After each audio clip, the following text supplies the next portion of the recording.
Hello and welcome to Briggspeak. I'm your host, Brigadier Rakesh Bhatia. Today, we will make an attempt to look into the future of Balochistan's escalating conflict and strategic implications for India. Balochistan is heating up. The insurgency is becoming bolder with frequent attacks on the Pakistani military, government infrastructure, and Chinese investments.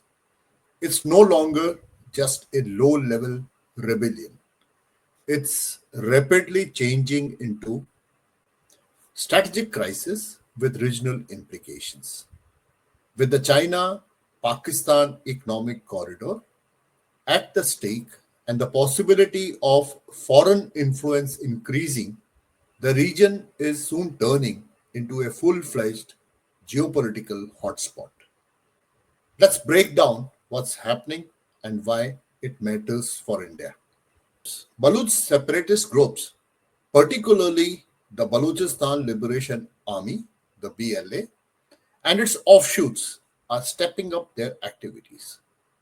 Recent train hijacking and coordinated strikes on military convoys show a shift towards urban from the erstwhile rural guerrilla warfare.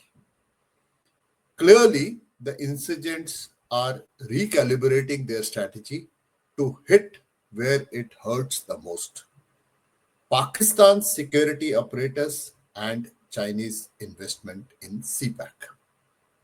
Let's briefly touch upon Jaffer train attacks and escalating insurgency. The BLA and Tehreek-e-Taliban Pakistan, that is the TTP, have increasingly targeted railway infrastructure, particularly the Punjab-bound Zafar Express. The train, often carrying Pakistani military personnel, remains a high priority target. In 2023, it was attacked twice in 2 months at the same location. On 19 January 2023, at least 13 people were injured when a bomb blast derailed the train in Bolan district, about 150 kilometers from Quetta. Again in November 23, a devastating explosion at Quetta railway station killed 26 people and injured over 40, including women and children. The escalation reflects a shift in the BLA strategy, moving from traditional guerrilla tactics to more sophisticated attacks, including suicide bombings. The revival of the Majid Brigade in 2018, that is BLA's suicide attack unit, was first witnessed in an attack on a bus carrying Chinese engineers in Karachi.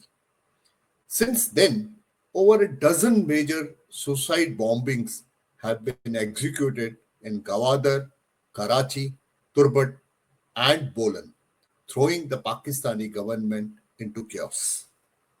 BLA's offensive also extends to CPEC-linked infrastructure.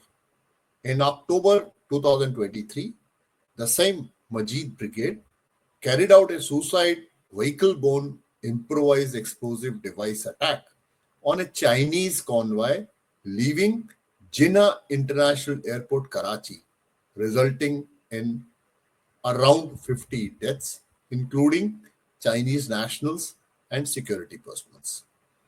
The BLA has also been implicated in the bombing of Darul Uloom Haqqaniya, known as the University of Jihad, and assassination of clerics like Mufti Shah Mir, who was part of Pakistani military-backed death squad targeting Baloch activists.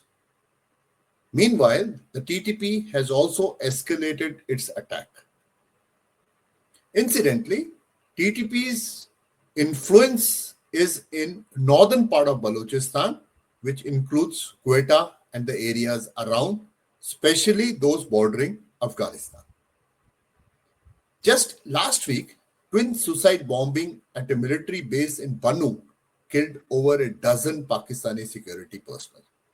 These developments highlight the deepening instability across Pakistan's western and northwestern regions.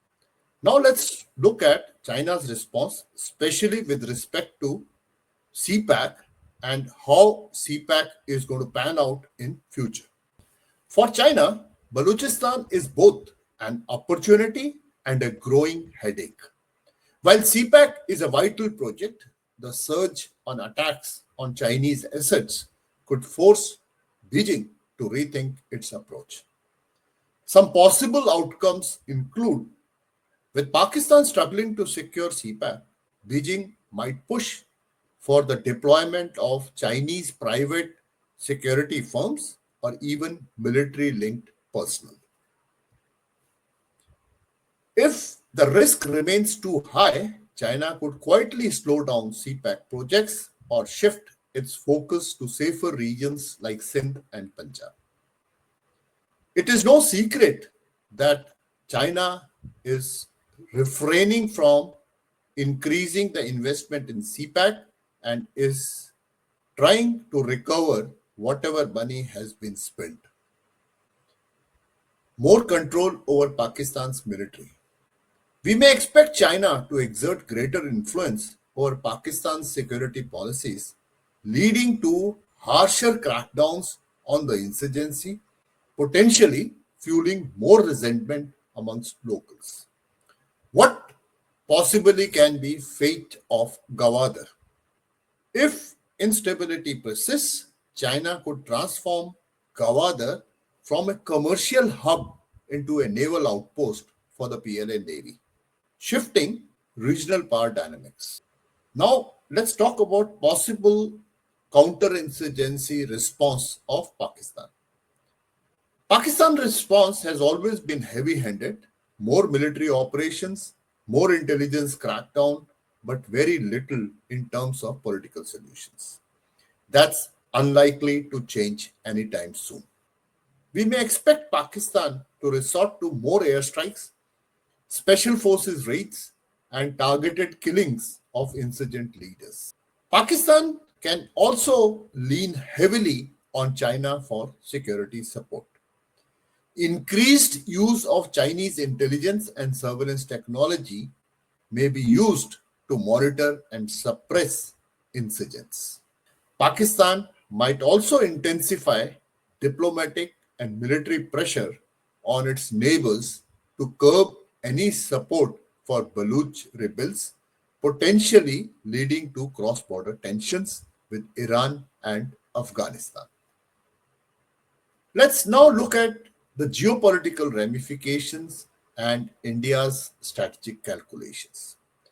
For India, Balochistan's turmoil presents both risks and opportunities. How this situation unfolds could impact India's strategic posture in several ways. Pakistan's western front gets weaker. A stretched Pakistani military means less focus on Kashmir and countering India. While direct involvement isn't India's policy, the situation could open up indirect opportunities to counter Pakistan's activity in Kashmir and cross-border militancy. India can use the ongoing human rights crisis in Balochistan to push back Pakistan's Kashmiric rhetoric on global platform. Security concerns along the Iran border. If the Baloch insurgency spills over into Iran's Sistan-Balochistan region, it could affect India's Chawar port project and trade routes to Afghanistan and Central Asia. Any deepening security cooperation between China and Pakistan in Balochistan, especially PLA involvement, could pose direct security challenges for India, necessitating a military recalibration along the western border. Balochistan future is heading toward more instability with an insurgency that's evolving, China's involvement deepening, and Pakistan sticking to its usual hardline approach. For India, this presents both strategic opportunities and risks. A careful, calculated approach, one that balances diplomatic pressure, intelligence driven monitoring, and regional security planning, will be essential. As Pakistan struggles to maintain its grips on Balochistan, India must stay alert, adapt its policies, and be ready to leverage emerging opportunities while managing potential escalations. We have added a new feature now. From whatever we have covered, we'll give you what are the possible questions that can be asked.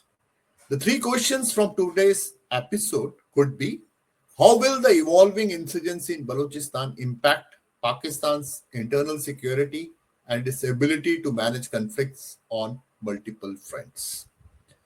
You may examine the strain on Pakistan military and intelligence agencies as they juggle Balochistan, Kashmir, and Afghanistan related security challenges. What are the potential responses from China if attacks on CPEC infrastructures and personnel continue? And how might this alter regional power dynamics?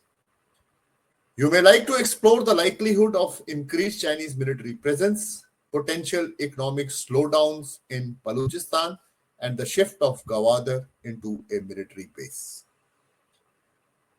Third possible question could be: what strategic options does India have in response to the growing instability in Balochistan? And how can it balance diplomatic, intelligence, and military considerations? In your answer, you should evaluate India's role in leveraging the situation to counter Pakistan's action while ensuring regional stability and protecting its own interests. With this, I come to the end of today's episode. You're requested to please like, share, and comment. Please join the Telegram channel also. The address of the same is given in the description below. Keep working hard. Jai Hind.